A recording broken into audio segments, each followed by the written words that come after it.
Bismillahirrahmanirrahim. Assalamualaikum warahmatullahi wabarakatuh. Segala puji hanya milik Allah, Tuhan semesta alam, yang telah memberikan kita nikmat iman, nikmat kesehatan, serta kesempatan untuk kembali bertemu di channel ini dalam keadaan penuh rahmat dan keberkahan. Salawat dan salam semoga selalu tercurah kepada junjungan kita Nabi besar Muhammad sallallahu alaihi wasallam, kepada keluarga beliau, para sahabat, serta seluruh umatnya yang istiqomah mengikuti ajaran-ajaran beliau hingga akhir zaman. Saudaraku yang dirahmati Allah, sebelum kita memasuki pembahasan yang sangat indah pada kesempatan kali ini, izinkan saya mengajak saudara semuanya untuk mendukung channel ini dengan cara menekan tombol like, meninggalkan komentar sebagai bentuk interaksi baik, dan menekan tombol subscribe agar kita dapat terus bersama-sama belajar, mengingat Allah dan menguatkan keimanan dalam setiap episode berikutnya. Dukungan dari saudara-saudara semua sungguh berarti bagi keberlangsungan dakwah yang sederhana ini. Semoga setiap klik, setiap perhatian, dan setiap keinginan untuk mendukung dicatat sebagai amal solih oleh Allah Subhanahu wa Ta'ala. Saudaraku sekalian, salah satu kebahagiaan terbesar bagi manusia bukanlah sekadar terpenuhinya kebutuhan duniawi. Bukan hanya dihormati, dicintai, atau disanjung oleh sesama manusia. Tetapi kebahagiaan yang sejati adalah ketika seorang hamba dicintai oleh Sang Pencipta, Allah Subhanahu wa Ta'ala. Tidak ada anugerah yang lebih agung, tidak ada penghormatan yang lebih tinggi, dan tidak ada kemuliaan yang lebih besar selain dari cinta Allah kepada hambanya. Karena ketika Allah mencintai seorang hamba, maka seluruh langit akan mencintainya, seluruh malaikat akan mendoakannya, dan penduduk bumi pun akan menerima kehadirannya dengan hati yang lapang. Sebagaimana sabda Rasulullah sallallahu alaihi wasallam yang begitu menenteramkan hati, bahwa ketika Allah mencintai seorang hamba, Allah memanggil malaikat Jibril seraya berfirman, "Sesungguhnya aku mencintai fulan, maka cintailah dia." Lalu Jibril pun mencintainya, kemudian Jibril menyeru kepada penduduk langit bahwa Allah mencintai fulan, maka malaikat-malaikat pun mencintainya. Setelah itu kecintaan itu diturunkan kepada penduduk bumi, sehingga manusia pun menyukai dan menerimanya dengan kebaikan. Hadis ini diriwayatkan oleh Imam Bukhari. Subhanallah, betapa mulianya posisi seorang hamba yang mendapat cinta Allah. Namun, sebuah pertanyaan pun muncul di benak kita. Apakah ada tanda-tanda bahwa kita sedang dicintai oleh Allah? Apakah Allah memberikan petunjuk, sinyal, atau keadaan tertentu sebagai bentuk kasih sayangnya? Dan jika ada, bagaimana cara kita mengenalinya? Sebelum kita melangkah lebih jauh, Allah telah memberikan banyak petunjuk dalam Al-Quran untuk memahami bagaimana hubungan antara seorang hamba dengan Robnya. Salah satunya terdapat dalam firman Allah Subhanahu wa Ta'ala, "Innallaha yuhibbut tawwabin wa yuhibbul mutatahhirin." Sesungguhnya Allah mencintai orang-orang yang bertaubat dan mencintai orang-orang yang mensucikan diri. Quran Surat Al-Baqarah ayat 222. Ayat ini memberikan isyarat lembut bahwa cinta Allah sangat dekat dengan hamba-hamba yang selalu berusaha kembali kepadanya, memperbaiki diri, menjaga hati, dan membersihkan jiwa dari noda-noda dosa. Tidak perlu menjadi sempurna untuk dicintai Allah, cukup menjadi hamba yang selalu kembali dan tak pernah menyerah dalam memperbaiki diri. Saudaraku yang dirahmati Allah, banyak orang mencari cinta manusia dan rela berkorban apapun demi mendapatkan perhatian sesama manusia. Namun mereka lupa bahwa cinta manusia tak pernah kekal. Ia bisa berubah, pudar, bahkan hilang seiring dengan waktu. Namun berbeda dengan cinta Allah, ia kekal, sempurna, dan membawa keberkahan yang tidak hanya dirasakan di dunia, tetapi juga di akhirat. Jika cinta manusia membuat kita bahagia sesaat, maka cinta Allah membuat seluruh perjalanan hidup menjadi bermakna dan penuh ketentraman.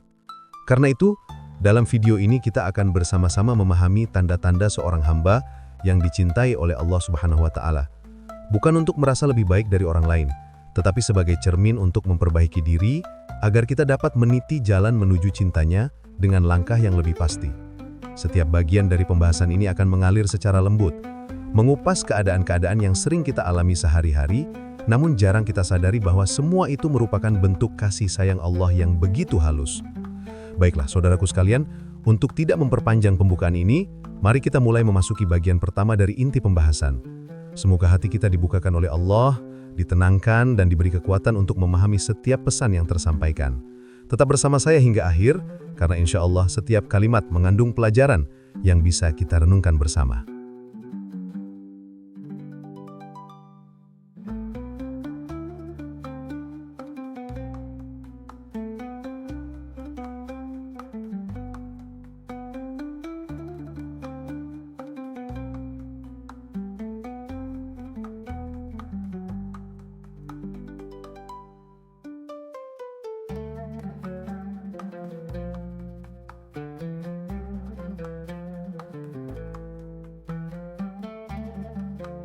Setelah memahami pentingnya memperbaiki hati dan kembali kepada Allah dengan penuh keikhlasan, kini kita memasuki pembahasan tentang bagaimana seseorang bisa mengenali tanda-tanda bahwa hatinya sedang menjauh dari Allah tanpa disadari. Karena seringkali manusia lalai dan terjebak dalam rutinitas dunia hingga tidak menyadari bahwa cahaya iman di dalam dirinya perlahan meredup. Maka inilah saatnya kita memeriksa diri. Karena tidak ada yang lebih berbahaya bagi seorang mukmin selain hati yang mati tanpa terasa. Allah Subhanahu wa Ta'ala mengingatkan kita dalam firman-Nya, "Kalla bal rona ala qulubihim ma kanu yaksibun." Sekali-kali tidak. Bahkan apa yang selalu mereka kerjakan itu telah menutupi hati mereka. Quran Surat Al-Mutaffifin ayat 14. Ayat ini menjelaskan bahwa hati bisa tertutupi oleh dosa-dosa yang terus dilakukan tanpa taubat. Sedikit demi sedikit, noda itu semakin menebal hingga membuat seseorang sulit menerima kebenaran, enggan beribadah, dan malas berbuat baik. Maka, salah satu tanda hati mulai menjauh adalah ketika maksiat terasa ringan, sementara kebaikan terasa berat. Ketika seorang mukmin mulai merasakan bahwa dia semakin jauh dari Al-Quran, jarang membaca dan merenungkannya, bahkan tidak merasakan lagi sentuhan maknanya, maka itu tanda bahwa hatinya membutuhkan perawatan. Al-Quran adalah cahaya, dan hati tanpa cahaya akan mudah dikuasai kegelapan. Karena itu Rasulullah SAW bersabda bahwa rumah yang dibacakan Al-Quran akan dipenuhi keberkahan. Sedangkan rumah yang tidak dibacakan Al-Quran seperti kuburan. Tanda lainnya adalah ketika seseorang mulai merasa berat untuk sholat dan tidak khusyuk. Sholat adalah tiang agama, namun ketika hati menghitam, sholat menjadi sekedar rutinitas, bukan perjumpaan dengan Allah. Bahkan ada yang sholat tetapi tidak mendapatkan ketenangan sedikit pun. Allah berfirman, "Fawailul lil musallin alladzina hum an sholatihim sahun." Maka celakalah orang-orang yang sholat, yaitu orang-orang yang lalai dari sholatnya. Quran Surat Al-Ma'un ayat 45. Lalai bukan berarti tidak sholat, tetapi sholat tanpa kesadaran, tanpa penghayatan, tanpa kerinduan bertemu Allah. Jika itu mulai terasa, maka kita harus kembali menundukkan hati, memperbaiki niat, dan memohon agar Allah menghidupkan hati kita. Tanda berikutnya adalah ketika seseorang mulai merasa gelisah tanpa sebab. Hidup terasa sempit meskipun punya banyak harta, pikiran mudah kacau meskipun masalahnya kecil. Hati tidak tenang meskipun semua kebutuhan dunia terpenuhi. Ketahuilah bahwa ketenangan bukan berasal dari banyaknya harta, tingginya jabatan atau luasnya rumah. Ketenangan adalah hadiah dari Allah kepada hati yang dekat dengannya. Allah berfirman, "Ala bidzikrillahi tatma'innul qulub." Ketahuilah, hanya dengan mengingat Allah, hati menjadi tenang. Quran Surat Ar-Ra'd ayat 28. Jika seseorang mulai jarang berzikir, mulai jarang mengingat Allah, maka hatinya mudah resah. Dunia terasa menekan, waktu terasa sempit, semua terasa berat. Karena hati yang kosong dari zikir akan diisi oleh kegelisahan. Tanda lainnya adalah ketika nasihat tidak lagi mempan. Jika dinasehati, ia tidak merasa tersentuh. Jika mendengar ayat Al-Quran, tidak merasakan apapun. Jika mendengar kisah para nabi, tidak tergerak. Padahal dahulu, sedikit saja ia mendengar nama Allah, sudah membuat matanya berkaca-kaca. Ini adalah tanda bahwa hati mulai keras.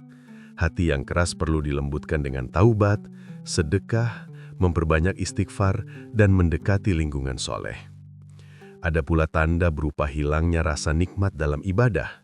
Dulu sholat terasa menenangkan, kini terasa seperti beban. Dulu membaca Al-Quran terasa menyembuhkan luka, kini terasa hampa. Hati yang seperti ini harus segera dihidupkan, karena jika dibiarkan terlalu lama, seseorang bisa berada dalam kegelapan yang dalam. Kita juga perlu menyadari bahwa salah satu sebab hati menjauh adalah terlalu mencintai dunia. Dunia memang tempat kita hidup, namun bukan tujuan akhir. Jika dunia masuk terlalu dalam ke hati, maka akhirat akan tergeser keluar. Rasulullah Shallallahu Alaihi Wasallam bersabda bahwa cinta dunia adalah pangkal segala kesalahan. Karena siapa yang hatinya penuh dunia, ia akan selalu merasa kurang, selalu iri pada manusia dan lupa pada Sang Pemberi rezeki. Maka, jika hari ini kita merasa hati mulai menjauh dari Allah, itu bukan tanda kita buruk. Justru itu tanda Allah masih sayang, karena Dia masih memberikan rasa sadar bahwa kita butuh pertolongannya. Yang berbahaya adalah ketika seseorang jauh dari Allah, tetapi tidak merasa jauh. Itu adalah kondisi paling berbahaya bagi hati seorang mukmin. Di bagian berikutnya kita akan membahas cara-cara efektif untuk menghidupkan kembali hati yang mulai gelap dan bagaimana mendekat kepada Allah dengan langkah-langkah yang nyata, lembut, dan penuh kasih darinya.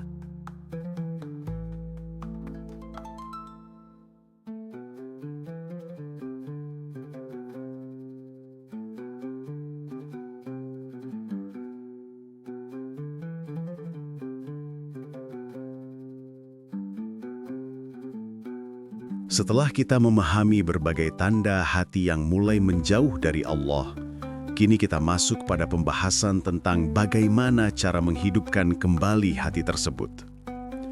Karena hati ibarat tanah, jika tidak dirawat, ia akan mengeras. Jika tidak disirami, ia akan retak. Namun, kabar gembiranya adalah tidak ada hati yang terlalu rusak hingga tidak bisa kembali menjadi lembut. Semua hati bisa diperbaiki, selama pemiliknya mau kembali merendahkan diri di hadapan Allah. Allah Maha Lembut, Maha menerima taubat, dan Maha Penyayang terhadap hamba-hambanya. Perjalanan menghidupkan hati bermula dari satu langkah kecil, mengakui kelemahan diri. Selama seseorang merasa kuat, merasa cukup, merasa tidak butuh pertolongan Allah, maka hatinya akan semakin keras. Tetapi ketika ia berkata dalam hati, "Ya Allah, aku tidak mampu tanpamu," maka saat itu pula pintu pertolongannya mulai terbuka. Inilah yang dimaksud dengan sikap tawadhu di hadapan Sang Pencipta. Langkah berikutnya adalah memperbanyak istighfar, karena dosa adalah debu yang menutupi hati. Semakin banyak debu itu, semakin gelap cahaya iman dalam dada. Maka istighfar adalah sapu yang membersihkan noda tersebut. Allah berfirman, "Wa ma kana Allahu mu'adzibahum wa hum yastaghfirun." Dan Allah tidak akan mengazab mereka selama mereka memohon ampunan. Quran Surat Al-Anfal ayat 33. Istighfar bukan sekedar ucapan di bibir, tetapi penyesalan mendalam yang membuat seseorang ingin memperbaiki diri. Ketika ucapan astagfirullah muncul dari hati yang tulus, maka setiap lafaznya seperti tetesan air yang jatuh ke tanah kering, lalu perlahan menghidupkannya. Selain istighfar, Al-Quran juga adalah obat paling mujarab bagi hati. Jika sebelumnya kita membahas bahwa hati yang menjauh biasanya kehilangan kedekatan dengan Al-Quran, maka cara menghidupkan kembali adalah mendekatkan diri pada kitab ini. Bukan sekedar membacanya, tetapi merenungkan maknanya. Karena Al-Quran bukan hanya bacaan, tetapi petunjuk hidup yang dapat menembus lubuk hati terdalam. Allah berfirman, "Ya ayyuhan nasu qad ja'atkum mau'idhatum mir rabbikum wa shifaa'un lima fis sudur." Wahai manusia, sungguh telah datang kepadamu pelajaran dari Tuhanmu, penyembuh bagi penyakit yang ada di dalam dada. Quran Surat Yunus ayat 57. Disinilah seseorang mulai merasakan kembali manisnya iman, karena semakin sering ia membuka Al-Quran, semakin banyak cahaya yang masuk ke hatinya. Lambat laun, kegelapan itu memudar, dan ia merasakan ketenangan yang sejak lama hilang. Cara lain menghidupkan hati adalah dengan menjaga sholat. Bukan sekedar melakukannya, tetapi memperindah kualitasnya. Ketika seseorang mulai sholat dengan perlahan, memahami setiap bacaan, memanjangkan sujud, dan menghadirkan rasa bahwa ia sedang berdiri di hadapan Allah, maka sholat itu akan menjadi terapi bagi jiwanya. Sujud khususnya adalah posisi paling dekat seorang hamba dengan Robnya. Pada titik inilah, seseorang harus menumpahkan segala keluh kesah, memohon ketenangan, dan meminta hati yang baru. Tidak ada doa yang lebih indah daripada permohonan agar Allah memberikan hati yang hidup. Mendekatkan diri kepada lingkungan yang baik juga merupakan langkah penting, karena hati sangat mudah dipengaruhi oleh teman dan suasana. Jika seseorang berada di lingkungan yang lalai, maka kelalaiannya akan bertambah. Tetapi jika ia duduk bersama orang-orang yang mengingat Allah, menghadiri majelis ilmu, atau sekedar berkumpul dengan orang soleh, maka hatinya akan ikut lembut. Rasulullah SAW bersabda bahwa manusia mengikuti agama teman dekatnya, maka hendaklah seseorang memperhatikan dengan siapa ia berteman. Tidak kalah penting adalah memperbanyak sedekah. Sedekah mampu melunakkan hati yang keras. Ketika seseorang membantu yang membutuhkan, menyantuni yatim, memberi makan orang lapar, atau meringankan kesulitan saudaranya, maka hatinya akan merasakan kelembutan yang luar biasa. Sedekah adalah bukti bahwa seseorang melepaskan ketergantungan pada dunia dan memberi ruang bagi nilai-nilai akhirat untuk tumbuh. Selain itu, sering-seringlah mengingat kematian, bukan untuk menakut-nakuti diri, tetapi agar hati sadar bahwa dunia ini... Saudaraku yang dirahmati Allah, setelah kita membahas tentang tanda-tanda hati yang mulai menjauh, kemudian kita memahami penyebabnya, dan akhirnya kita belajar bagaimana menghidupkan kembali hati yang sempat mengeras. Kini kita sampai pada bagian yang sangat penting, yaitu menjaga hati agar tetap hidup, tetap lembut, dan tetap dekat kepada Allah. Karena hati yang sudah kembali bercahaya harus terus dirawat, sebagaimana tanaman yang tumbuh subur pun tetap membutuhkan air dan sinar agar tidak layu kembali. Hati manusia sangat mudah berubah. Hari ini bisa lembut, besok bisa mengeras. Hari ini bisa menangis saat mendengar ayat Allah, tetapi beberapa hari kemudian bisa lalai kembali. Karena itu Rasulullah sendiri berdoa meminta keteguhan hati. Padahal beliau adalah manusia paling sempurna. Beliau berdoa, "Ya muqallibal qulub, tsabbit qalbi ala dinik." Wahai zat yang membolak-balikan hati, teguhkanlah hatiku di atas agamamu. Jika Rasul yang mulia saja berdoa seperti itu, maka kita yang penuh kekurangan tentu jauh lebih membutuhkan doa tersebut. Salah satu cara menjaga hati tetap hidup adalah dengan terus memperbarui niat. Setiap kali kita merasa futur, merasa berat beribadah, merasa malas membaca Al-Quran, atau mulai menjauh dari masjid, maka saat itulah kita perlu kembali bertanya kepada diri sendiri, untuk apa aku hidup? Apa tujuan aku diciptakan? Ketika jawabannya kembali mengarah kepada Allah, maka hati akan menemukan jalan pulang. Saudaraku, perjalanan mendekat kepada Allah bukanlah perlombaan cepat. Ia adalah perjalanan panjang yang membutuhkan kesabaran. Ada hari-hari ketika kita sangat semangat, ada hari-hari ketika kita merasa lemah. Namun, selama kita tidak berhenti berjalan, selama kita tidak menyerah, selama kita tetap berusaha memperbaiki diri meski hanya sedikit demi sedikit, maka Allah akan mencatat semua langkah itu sebagai amal kebaikan. Allah tidak melihat hasilnya saja, tetapi juga usaha kita. Allah berfirman, "Walladzina jahadu fina lanahdiyannahum subulana." Dan orang-orang yang bersungguh-sungguh di jalan kami, pasti akan kami tunjukkan kepada mereka jalan-jalan kami. Ayat ini memberi kabar gembira bahwa siapapun yang berusaha akan Allah bimbing. Meskipun usaha itu tampak kecil, meskipun orang lain tidak melihatnya, meskipun terkadang kita merasa bahwa kita belum menjadi hamba yang baik, tetapi selama hati tetap ingin dekat kepada Allah, maka Allah tidak akan menolak hamba tersebut. Justru Allah akan membuka jalan demi jalan yang membuat hati semakin kuat dan semakin hidup. Menjaga hati juga berarti menjaga pandangan, menjaga ucapan, dan menjaga apa yang kita dengarkan. Karena hati adalah cermin dari apa yang masuk ke dalamnya. Jika setiap hari kita mengkonsumsi hal-hal yang penuh maksiat, penuh keburukan, penuh gosip dan kelalaian, maka hati akan menjadi gelap.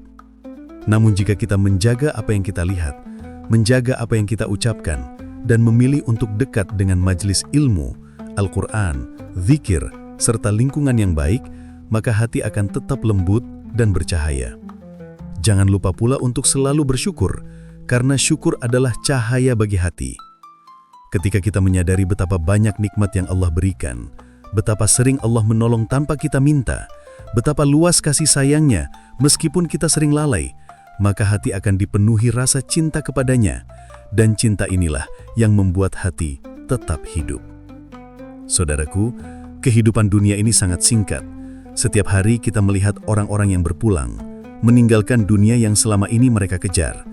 Ketika kita menyadari bahwa suatu saat kita pun akan tiba pada akhir perjalanan, maka hati akan lebih mudah mengutamakan akhirat. Bukan berarti kita tidak boleh mengejar dunia, tetapi kita harus selalu mengingat bahwa dunia hanyalah tempat singgah sementara, bukan tujuan akhir. Karena itu, mari kita jaga hati kita. Mari kita rawat dengan ketaatan, kita sirami dengan zikir, kita hidupkan dengan Al-Quran, kita tenangkan dengan sholat, kita lembutkan dengan sedekah, dan kita kuatkan dengan lingkungan yang baik. Tidak ada yang lebih berharga dalam kehidupan